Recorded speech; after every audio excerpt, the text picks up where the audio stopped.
നമസ്കാരം. പ്രധാന വാർത്തകളിലേക്ക് സ്വാഗതം.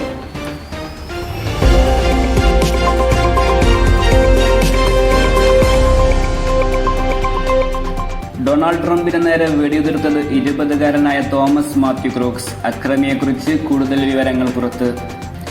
ഇസ്രായേലിന്റെ കൂട്ടക്കൊലകൾ തടയാൻ മുസ്ലിം രാജ്യങ്ങൾ മുന്നിട്ടിറങ്ങണമെന്ന് ഇറാൻ. സുസ്ഥിര വികസന സൂചികയിൽ കേരളം ഇന്ത്യയിൽ വീണ്ടും ഒന്നാമത്. വിഴിഞ്ഞം. കൂടുതൽ അപ്ഡേഷനിലേക്ക്. യൂറോ കോപ്പ കലാശപ്പോരിന് ഇനി മണിക്കൂറുകൾ മാത്രം. അവസാന ചിരി ആരുടേതെന്ന് നാളെ അറിയാം. വാർത്തകൾ വിശദമായി. ഡൊണാൾഡ് ട്രംപിന് നേരെ വെടിയുതിർത്തത് 20-കാരനായ തോമസ് മാത്യു ക്രൂക്സ്. അക്രമിയെക്കുറിച്ച് കൂടുതൽ വിവരങ്ങൾ പുറത്ത്. പെൻസിൽവാനിയയിൽ തെരഞ്ഞെടുപ്പ് റാലിക്കിടെ മുൻ US പ്രസിഡന്റ് ഡൊണാൾഡ് ട്രംപിനെ വെടിവെച്ച അക്രമിയെക്കുറിച്ചുള്ള കൂടുതൽ വിവരങ്ങൾ പുറത്ത്.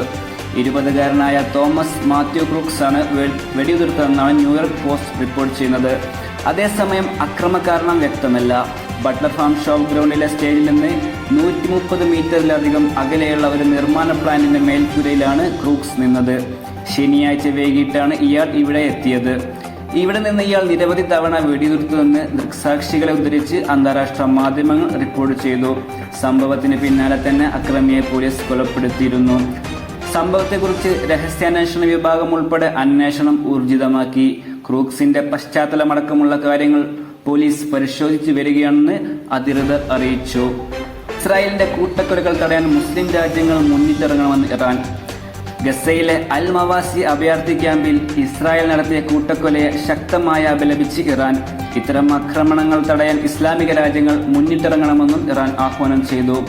90 പേർ മരിക്കാനിടയായ ആക്രമണം കുട്ടികളെ കൊല്ലുന്ന സയനിസ്റ്റ് ഭരണകൂടത്തിന്റെ ഏറ്റവും പുതിയ കുറ്റകൃത്യമാണെന്ന് ഇറാനിയൻ വിദേശകാര്യ മന്ത്രാലയം വക്താവ് നാസർ കനാനി പറഞ്ഞു. അമേരിക്കയുടെ സൈനിക സഹായം, അന്താരാഷ്ട്ര സമൂഹത്തിന്റെ നിശബ്ദത, യൂറോപ്യൻ രാജ്യങ്ങളുടെ പങ്കാളിത്തം, ഇസ്ലാമിക രാജ്യങ്ങൾ അവരുടെ അസാമാന്യ സാധ്യതകൾ ഉപയോഗപ്പെടുന്നതിലെ പരാജയം എന്നിവയാണ് ഫലസ്തീനിന് നേരെ ആക്രമണം നടത്താൻ ഇസ്രായേലിനെ സഹായിക്കുന്നത്. സുസ്ഥിര വികസന സൂചികയിൽ കേരളം ഇന്ത്യയിൽ വീണ്ടും ഒന്നാമത്. സുസ്ഥിര വികസന സൂചികയിൽ കേരളം ഇന്ത്യയിൽ വീണ്ടും ഒന്നാമത്. തുടർച്ചയായ 4ാം തവണയാണ് SDGയിൽ കേരളം ഒന്നാമതെത്തുന്നത്. 79 പോയിന്റുള്ള കേരളത്തിനോടൊപ്പം ഉത്തരാഖണ്ഡും ഒന്നാമതുണ്ട്. 78 പോയിന്റോടെ തമിഴ്നാടും 77 പോയിന്റോടെ ഗോവയുമാണ് തൊട്ടുപിന്നിലുള്ളത്. 16 വികസന സൂചികകളുടെ അടിസ്ഥാനത്തിലാണ് നീതി ആയോഗ് പട്ടിക തയ്യാറാക്കുന്നത്. പട്ടിണി ഇല്ലാതാക്കൽ, ഗുണമേന്മയുള്ള വിദ്യാഭ്യാസം, ഊർജം എന്നീ വികസന മാനദണ്ഡങ്ങളിൽ കേരളം ഒന്നാമതാണ്. സാമൂഹിക, സാമ്പത്തിക, പരിസ്ഥിതിക മാനദണ്ഡങ്ങൾ പ്രകാരമുള്ള സൂചിക 2018-19 മുതലാണ് പ്രസിദ്ധീകരിച്ചത്. 2020-21 പുറത്തിറക്കിയ സുസ്ഥിര വികസന സൂചികയിൽ 75 പോയിന്റോടെയായിരുന്നു കേരളം ഒന്നാമതെത്തിയത്. പുതിയ വികസന സൂചികയിൽ 4 പോയിന്റ് കൂടി ഉയർത്തിയാണ് കേരളം നേട്ടം ആവർത്തിച്ചത്. ആരോഗ്യം, വിദ്യാഭ്യാസം, ലിംഗസമത്വം തുടങ്ങിയ 16 വികസന ലക്ഷ്യങ്ങൾ പരിഗണിച്ചാണ് റിപ്പോർട്ട് തയ്യാറാക്കിയിട്ടുള്ളത്. വിഴിഞ്ഞം. കൂടുതൽ അപ്ഡേഷനിലേക്ക്.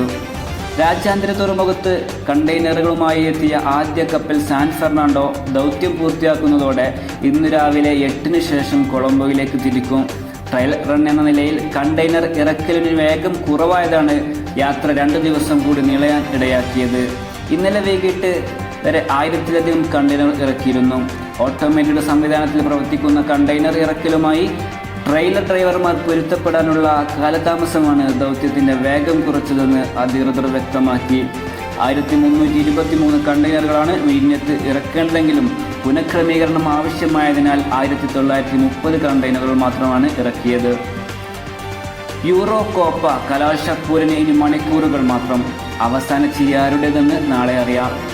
1 മാസത്തിലേറെയായി നീണ്ടുനിന്ന യൂറോ കപ്പിന്റെയും കോപ്പ അമേരിക്കയുടെയും അന്തിമ വിജയികൾ ആരെന്ന് നാളെ അറിയാം. കോപ്പ അമേരിക്ക കലാശ പോരാട്ടത്തിൽ അർജന്റീന കൊളംബിയയെയും, യൂറോ കലാശപ്പോരിൽ സ്പെയിൻ ഇംഗ്ലണ്ടിനെയും നേരിടും. യൂറോ മത്സരം രാത്രി 12:30-നും കോപ്പ അമേരിക്ക പുലർച്ചെ 5:30-നുമാണ് കിക്ക് ഓഫ് കുറിക്കുന്നത്. വാർത്തകൾ ഇവിടെ അവസാനിക്കുന്നു. നന്ദി, നമസ്കാരം.